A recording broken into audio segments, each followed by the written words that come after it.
వ్యక్తీకరించబడింది. మీరు సంవత్సరానికి ప్రణాళిక వేస్తే వరి నాటండి, దశాబ్దానికి ప్రణాళిక వేస్తే చెట్లు నాటండి, జీవితకాలానికి ప్రణాళిక వేస్తే ప్రజలకు విద్య నేర్పండి. పిల్లలకు విద్య అందించడం తల్లిదండ్రులకు భారం కాకూడదని మా ప్రభుత్వం బలంగా విశ్వసిస్తోంది. ఏ కారణం చేతను ఏ బిడ్డ విద్యకు దూరం కాకూడదని విశ్వసిస్తున్నాం. ప్రతి తల్లి తన పిల్లలను పాఠశాలకు పంపేలా ప్రోత్సహించే లక్ష్యంతో మరో సూపర్ 6 హామీని అమలు పరిచే దిశగా తల్లికి వందనం పథకాన్ని ప్రారంభిస్తున్నాం. 25-26 విద్యా సంవత్సరం నుంచి ఈ పథకం కింద 15,000 రూపాయల ఆర్థిక సహాయాన్ని అందించుతున్నాం. చదువుకునే ప్రతి విద్యార్థి తల్లికి ఈ పథకాన్ని అందించడానికి కేటాయింపులు జరుపుతున్నాం. ఈ పథకం ప్రభుత్వ మరియు ప్రైవేటు పాఠశాలలో 1 నుండి 12వ తరగతి వరకు చదువుతున్న పిల్లలకు వర్తిస్తుంది. అదేవిధంగా సర్వేపల్లి రాధాకృష్ణ విద్యామిత్ర పథకం ద్వారా 35.69 లక్షల మంది విద్యార్థులకు ఉచితంగా పుస్తకాలు, యూనిఫామ్లు, డొక్కా సీతమ్మ మధ్యాహ్న బడి భోజనం పథకం ద్వారా విద్యార్థులకు పౌష్టికాహారాన్ని అందిస్తున్నాం.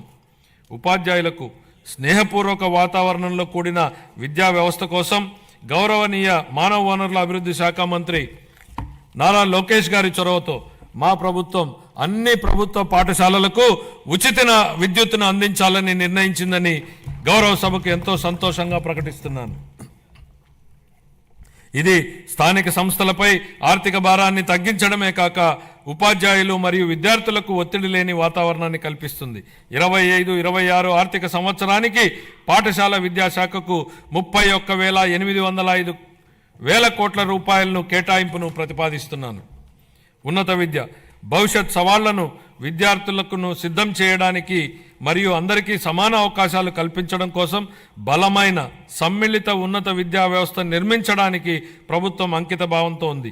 ఈ కార్యక్రమం కింద మల్టీ డిసిప్లినరీ విద్య మరియు పరిశోధన విశ్వవిద్యాలయాల స్థాపన, పాలిటెక్నిక్ విద్యలో క్రెడిట్ ఆధారిత వ్యవస్థను ప్రవేశపెట్టడం, అధునాతన తరగతి గదులు, ప్రయోగశాలలు, డిజిటల్ లైబ్రరీలతో విద్యాలయాలను ఆధునీకరించడం వంటి కీలక నిర్ణయాల ద్వారా మన విద్యార్థులను అంతర్జాతీయ ప్రమాణాలకు అనుగుణంగా తయారు చేస్తున్నాం.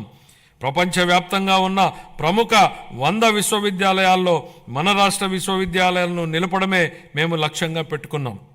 25-26 ఆర్థిక సంవత్సరానికి గాను ఉన్నత విద్యాశాఖకు 2,506 కోట్ల రూపాయలను కేటాయింపును ప్రతిపాదిస్తున్నాను. ఆరోగ్య రంగం గత ప్రభుత్వ పాలనలో ఆరోగ్య రంగం పూర్తిగా నిర్లక్ష్యానికి గురి అయిన విషయాన్ని మనం చూసాం అధ్యక్ష. సకాలంలో చెల్లింపులను చేయకపోవడంతో మందుల కొరత, సౌకర్యాల కొరత, సేవల కొరతకు కారణమైంది అధ్యక్ష. వైద్య రంగంలో దాదాపు 6,400 కోట్ల రూపాయల బకాయిలను వారసత్వంగా ఇచ్చారు అధ్యక్ష. దీనిలో 1,624 కోట్ల